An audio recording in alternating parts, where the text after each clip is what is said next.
Health by Design, the podcast where we explore your brilliant biology, current research, and successful traditions to give you the health of your life.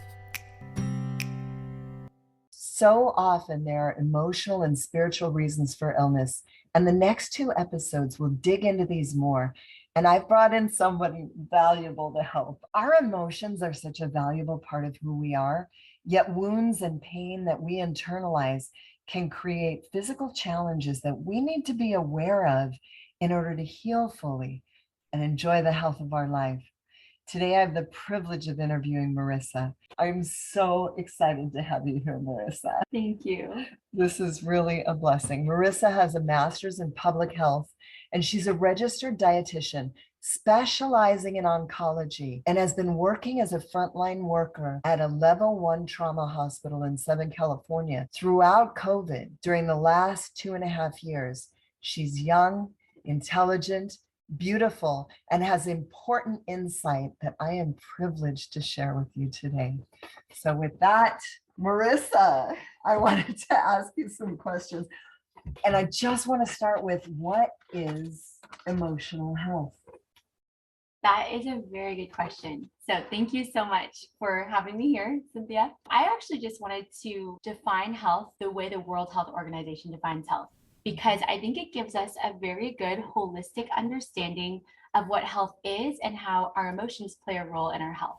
So the World Health Organization defines health as a state of complete physical, mental, and social well-being, and not merely the absence of disease or infirmity. For them, they say there is no health without mental health. Instead of separating emotional health as a separate definition, it is just all one definition for us. Yes. Yeah. And I think as a medical practitioner, I like to practice with that concept in mind. So I think a lot of our medical field right now, especially in America, views the human body as just a body, just a physical body.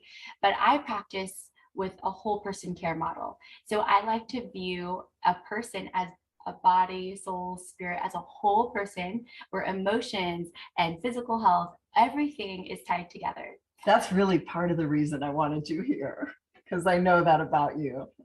Thank you. Yeah, I'm really excited to be here. And I'm so excited to talk about this because it's something that we see regularly all the time. It's so practically part of my daily practice that it's almost impossible not to talk about.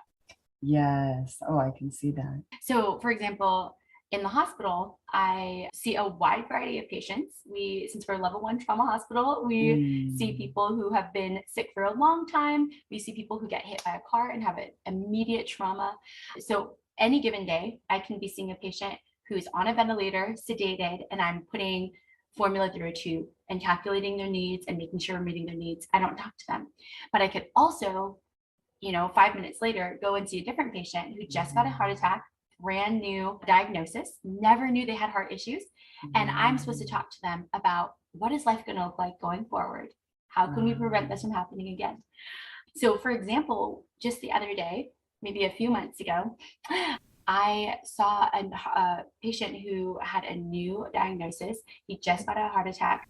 He was a 60-year-old man, generally pretty healthy. And he came in and I was supposed to talk to him about, well, first to just assess him, make sure everything nutritionally is looking good. His numbers are looking good in his blood. He's not malnourished, anything just physical. But then I also wanted to equip him for when he went home. And so often, people just say, okay, do some diet education. Let me give you a piece of paper with a meal plan, and let's talk about heart healthy diet, cutting down on saturated fat, cutting down on salt, all these different things, right? High fiber, maybe some omega-3 fatty acids. What happens often is you get in there. So I'm getting into that room with this man, and it turns out he's very healthy overall. He has a huge knowledge base on healthy diet.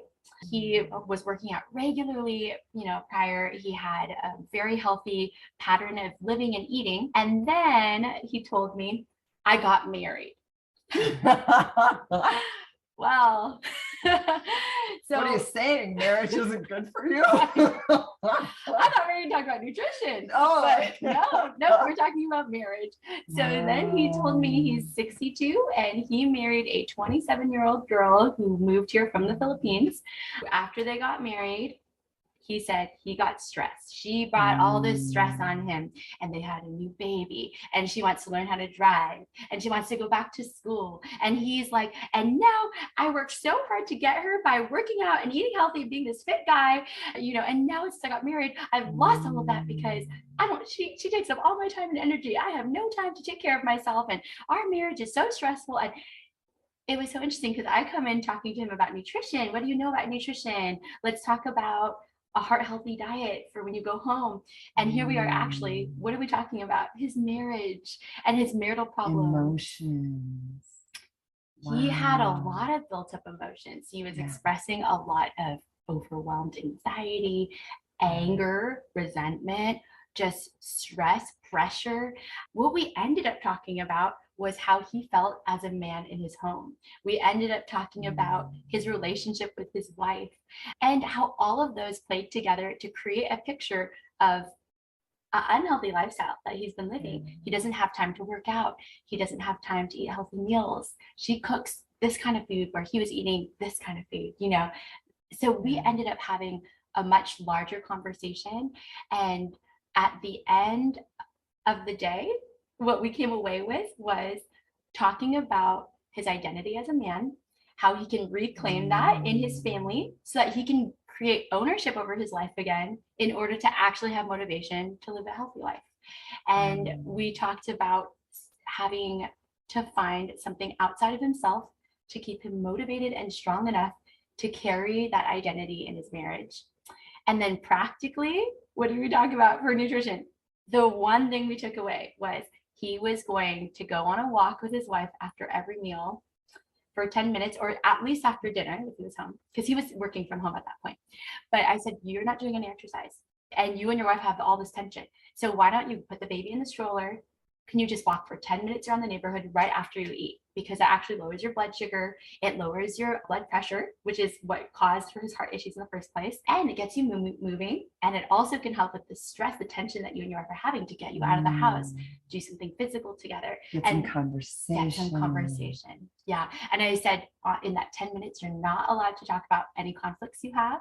You're not allowed to talk about the baby. Only if the baby has some things you can talk about the baby, But I was like, there's some like something, just 10 minutes of something fun, something you were looking forward to, something that made you smile that day, like things you're grateful for. Those 10 minutes are reserved for just that. And that was our major takeaway. And then I just gave him a packet on heart healthy diet that he was going to review later. He already knew all that stuff. He knew it. He just it wasn't the diet that brought him in. It wasn't the diet. It wasn't the lifestyle. He had all that knowledge, but it was really a bigger context of who this man was, his life, his family, his marriage, and all of the emotions he carried because of the circumstances. Oh, yeah. Wow. It's amazing how that impacts us.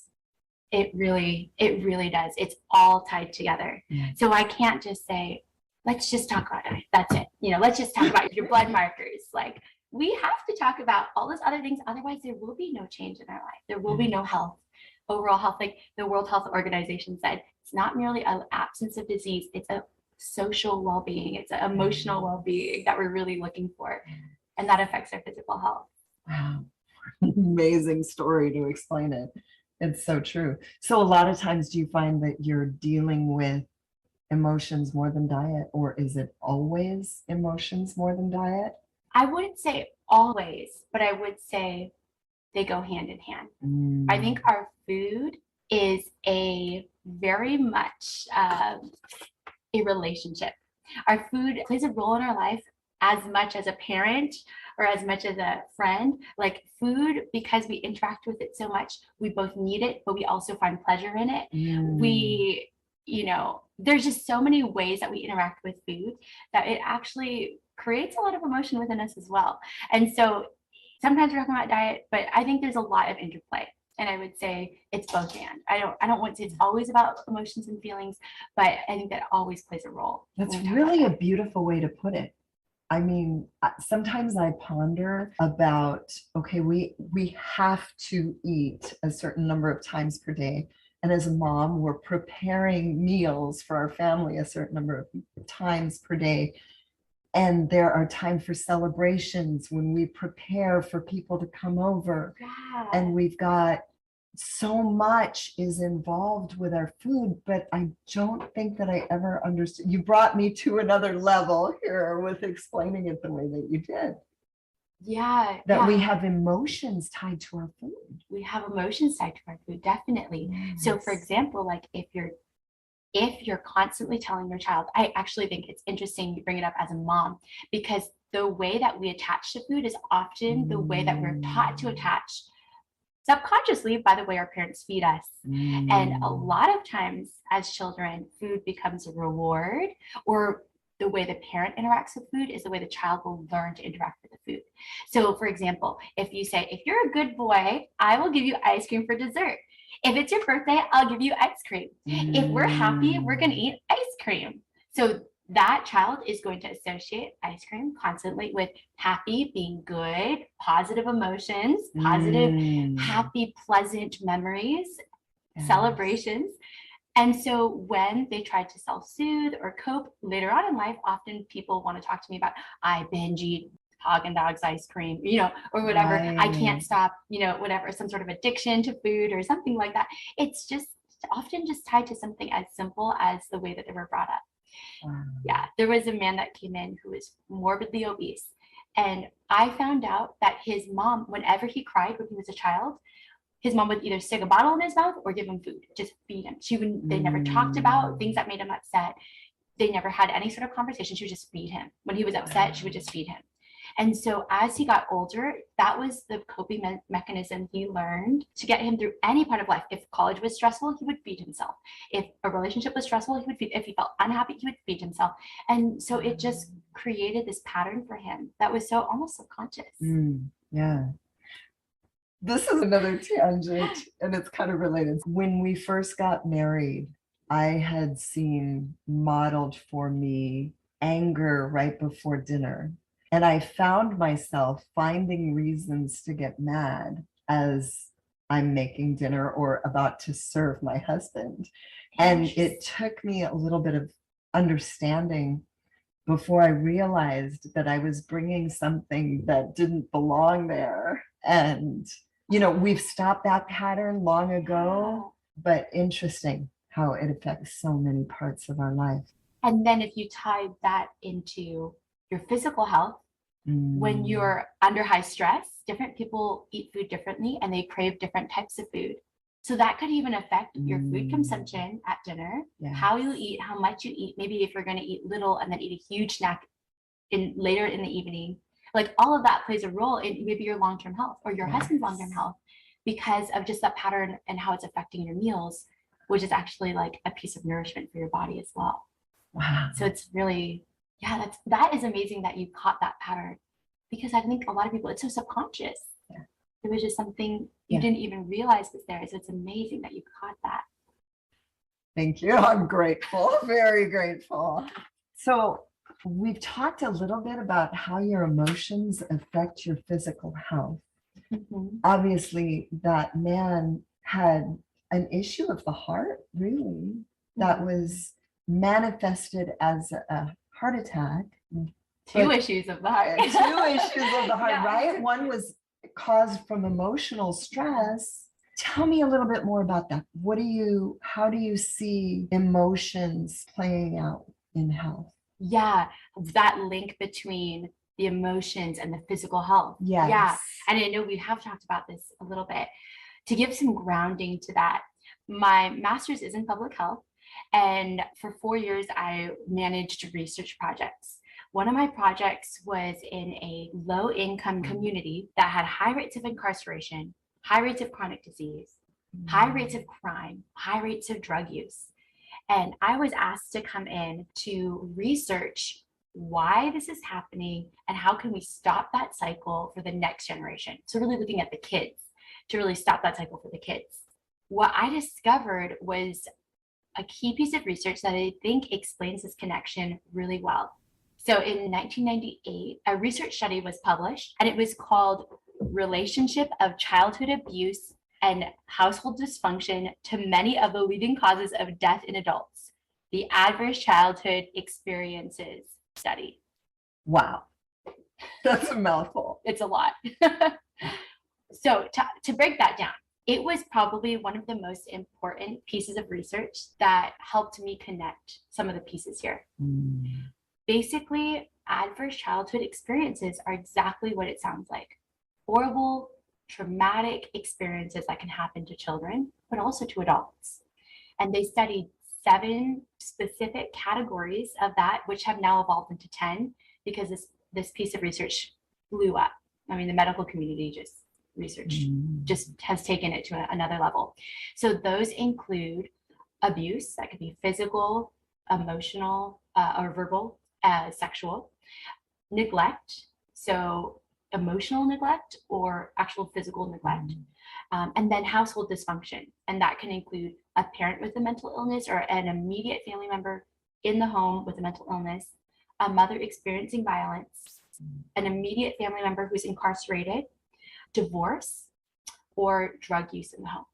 Let me just make sure. I think drug use, yes. So these 7 to 10 qualities were directly related to adult chronic illness, unhealthy or risky behaviors, and ultimately premature death, which is a huge outcome. That sounds kind of scary, but everything leads to premature death if you're involved in risky behaviors. So what they found. But those sound like risky behaviors that you're not in as much control of. Right. Yes. As in they could be subconsciously playing out, like becoming angry before meals, even though you weren't trying to be angry before meals. Right. So that's a really good point. It is definitely a correlation that we want to research because people are acting out of learned habits that are ingrained to them in childhood. What they found in the study is that 50% of the respondents, and there were up to 13,000 respondents that were researched, had at least one ACE exposure, and 25% reported 2 or more, and then 1 out of every 5 adults had 3 or more exposures. And that was in 1998. So I don't know how much our society has changed because these kind of ACE scores are intergenerational. So if you have 3 or more exposures, the likelihood of you perpetrating that onto the next generation is higher. So then your next generation might have even more exposures. Wow. So what they found is that there's a graded relationship between the ACE scores, the number of ACE scores, and risky behaviors as well as chronic disease. What that means is that the higher the number of ACE scores that you have, the higher the risk of developing chronic illness and showing risky behaviors. So, quoting from the research, persons who had experienced 4 or more categories of childhood exposure compared to those who had experienced none had 4 to 12-fold increase in health risks for alcoholism, drug abuse, depression, and suicide attempts. Those are part of ACE scores for the next generation. If you're an adult with depression, drug abuse, suicide, that's an ACE score for your kid. A 2 to 4-fold increase in smoking, poor self-rated health, and having more than 50 sexual partners or a STD, and a 1.4 to 1.6-fold increase in physical inactivity and obesity, which is directly tied to chronic illness. So other chronic illnesses that were tied in the original study were ischemic heart disease, cancer, chronic lung disease, skeletal fractures, and liver disease. But what we find is that the ACE study was so groundbreaking that more studies were done, and it's just blown up all of our research. So further studies have really showed us that autoimmune disease, cancer, asthma, heart disease, chronic physical and mental illnesses, and like we said before, premature death are directly related to ACE scores. And I just wanted to focus on a study on autoimmune disease because I found it just really fascinating. And also like diabetes, rheumatoid arthritis, just very common diseases are actually autoimmune. So it's very much relevant to a lot of the diseases pervading our society and our population. What they found is as ACE score exposure increases, so does our risk for autoimmune disease. And what that looks like is for every 1 point increase in ACE scores, we see a 20% increase risk for autoimmune disease. Oh my goodness, that's a huge difference. And so with every point, if there's 4 points, I mean, that risk could increase exponentially. They also found that even a low ACE score of 2, so let's say you had your parents divorced and your mom, maybe your mom who you live with, couldn't handle the divorce well, she developed anxiety and depression, so that's 2 different ACE scores, can increase your chance of being hospitalized for autoimmune disease by 80%. Oh my goodness. That feels so hopeless. That feels like, what can you do?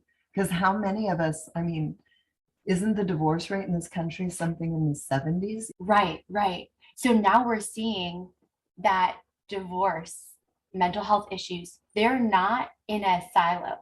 They affect and ripple down through the generations, not just inside, but externally. That stuff is going to manifest in our body, in our physical health. And that's true. Talking about hope, I think that's something that we really want to talk about on this podcast. Yes, thank you. I really do. One of the reasons that I was motivated to do this podcast in the first place is that I felt like feeling control over your health or hope was something that a lot of people didn't have. Getting a disease was something that you either got or you didn't, and you didn't have any control over it. And I feel like God has designed us to have some measure of control, although obviously there are circumstances in our life that we don't have control of. Part of my research with this specific study, so when I was doing the 4 years of research in that community with these kids, one groundbreaking research that I discovered was the ACE scores, but another was actually hope scores. So there's been a lot of research on hope with children who have everything going against them. High ACE scores, low SES, socioeconomic status, everything going against them, maybe their neighborhood, their school district, situations in life. They created a scale to measure hope, and that measuring hope scores, but what they found is that hope actually disrupt any sort of cyclical pattern, and that children who have everything going against them but have high hope scores actually overcome and result in different outcomes, as in they result in getting through education, getting degrees. We see them having stable jobs, making more than the poverty line, which is breaking a cycle for their family, and even having stable relationships in the future. So there is hope. I love this. There is hope, and there is actually research on hope specifically, which is an emotion. That's amazing. Yeah. I mean, I'm not surprised because I know hope is critical.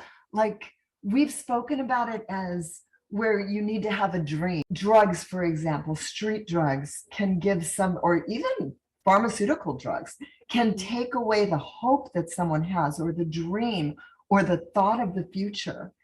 And when you have that hope, it just makes all the difference.